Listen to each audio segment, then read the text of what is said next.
નમસ્કાર વિદ્યાર્થી મિત્રો, ચલો બોર્ડની પરીક્ષામાં વિજ્ઞાનમાં 100 માંથી 100 માર્ક્સ લાવવા માટે તૈયાર થઈ જાઓ. અહીંયા આજે આપણે વાત કરવાના છે વિજ્ઞાનમાં વિભાગ સી માં. તમારે વિભાગ સી માં કયા પાઠમાંથી પ્રશ્નો પૂછાશે?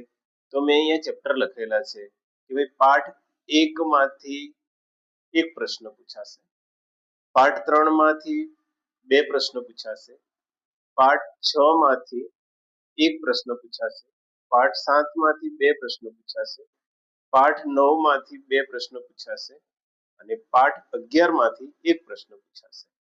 બરાબર? આ તમારા વાંચવા માટે. હવે તમને જેવું સહેલું લાગે એ પ્રમાણે તમારે કરવાનું છે, પણ જો તમારે વાંચન બચાવવું હોય તો ઓન્લી ફોર પાઠ 3 કરો જેમાંથી બે પ્રશ્નો પૂછાવાના છે, પાઠ 7 કરો જેમાંથી બે પ્રશ્નો પૂછાવાના છે, પાઠ 9 કરો જેમાંથી બે પ્રશ્નો પૂછાવાના છે. એટલે 6 પ્રશ્ન, ટોટલ 9 પ્રશ્નો આપેલા છે, એમાંથી 6 લખવાના છે તમારે. અને તો આપણે 20 માંથી 20 માર્ક્સ લાવી શકીએ. પછી તો તમને જેવું યોગ્ય લાગે એ પ્રમાણે, તમને સહેલું પડતું એ પ્રમાણે તમારે વાંચન કરવાનું છે. પણ આ પાઠ છે જેમાંથી જ સી સેક્શનના પ્રશ્નો પૂછાવાના છે. અને એ જ પ્રમાણે વિભાગ ડી માટે પણ હું તમને અહીંયા પાઠના નામ આપી દઉં છું. પાઠ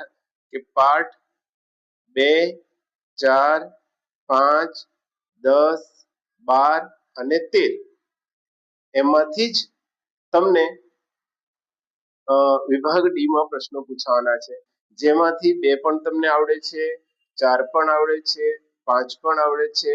જો કદાચ આને ઓપ્શનમાં કાઢી નાખીએ છીએ ફિઝિક્સના પાર્ટને, બરાબર, તો 13મો કમ્પ્લીટ કરી દેવાનો છે અને આટલામાંથી જ આપણે 4 પ્રશ્નો લખી દેવાના છે.